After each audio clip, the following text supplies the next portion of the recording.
Assalamualaikum warahmatullahi wabarakatuh. Salam Om Swastiastu, Namo Buddhaya. Perkenalkan, nama saya Muhammad Iqbal Firdaus, mahasiswa Fakultas Hukum Universitas Trunojoyo Madura, semester 4. Sengketa ataupun gugatan perdata pada prinsipnya hanya ada dua jenis, yaitu wan prestasi dan perbuatan melawan hukum atau PMH. Pada kesempatan kali ini, saya akan menjelaskan sedikit tentang perbuatan melawan hukum atau PMH.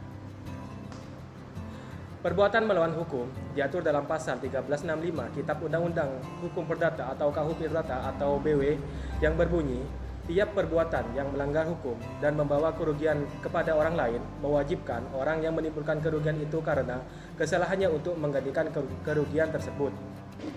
Dari bunyi pasal tersebut, maka dapat ditarik unsur-unsur PMH sebagai berikut. Yang pertama, adanya perbuatan melawan hukum.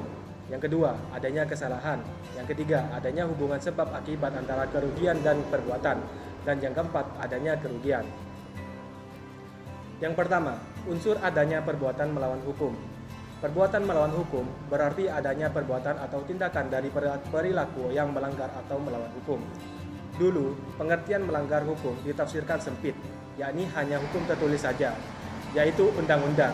Jadi, seseorang atau badan hukum hanya bisa digugat atau dilanggar hukum tertulis atau undang-undang saja. Tapi sejak tahun 1919 ada putusan Mahkamah Agung Belanda yang kemudian telah memperluas pengertian melawan hukum tidak hanya terbatas pada undang-undang saja atau hukum tertulis saja, tapi juga hukum yang tertulis sebagai berikut. Yang pertama, melanggar undang-undang. Artinya, perbuatan yang dilakukan jelas-jelas melanggar undang-undang. Yang kedua, melanggar hak subjektif orang lain. Artinya, jika seperbuatan yang dilakukan telah melanggar hak-hak orang lain yang dijamin oleh hukum atau termasuk tapi tidak terbatas pada hak yang bersifat pribadi, kebebasan, hak kebendaan, kehormatan, nama baik ataupun hak perorangan lainnya. Yang ketiga, bertentangan dengan kewajiban hukum si pelaku. Artinya, kewajiban hukum baik yang tertulis maupun tidak tertulis termasuk hukum publik. Dan yang keempat, pertentangan dengan kesusilaan yaitu kaidah moral atau dalam pasal 1335 junto pasal 1337 KUH Perdata.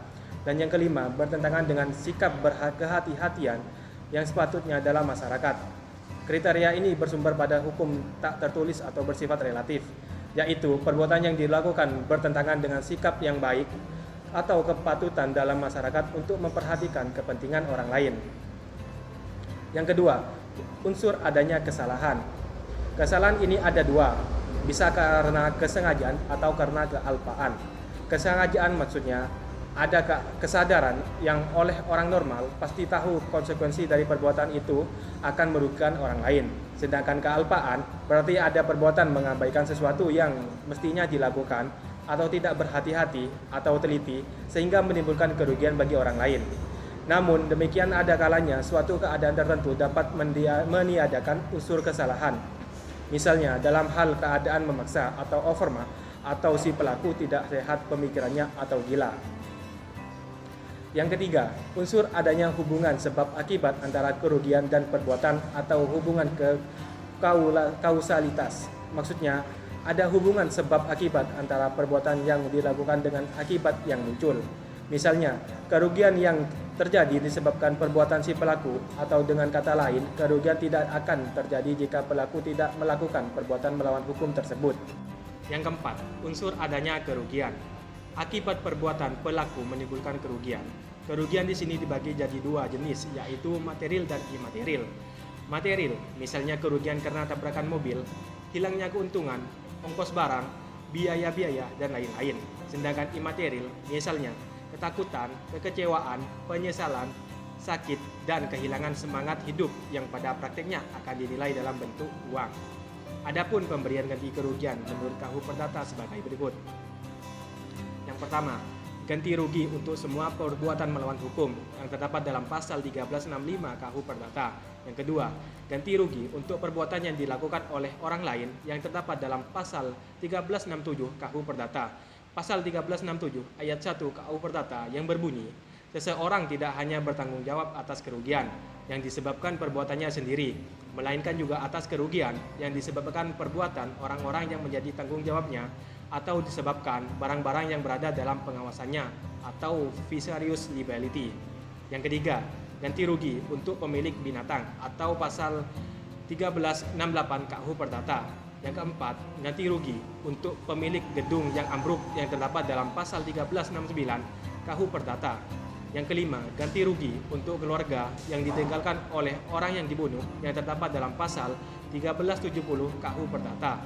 Dan yang keenam, ganti rugi karena telah luka atau cacat anggota badan atau yang terdapat dalam pasal 1371 KUH Perdata. Dan yang terakhir, ganti rugi karena tindakan penghinaan yang terdapat dalam pasal 1372 KUH Perdata.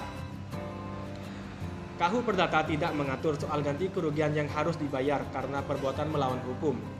Sedangkan dalam pasal 1243 KUH Perdata membuat ketentuan tentang ganti rugi karena wan prestasi. Maka, menurut jurisprudensi, ketentuan ganti kerugian karena wan prestasi dapat diterapkan untuk menentukan ganti kerugian karena perbuatan melawan hukum.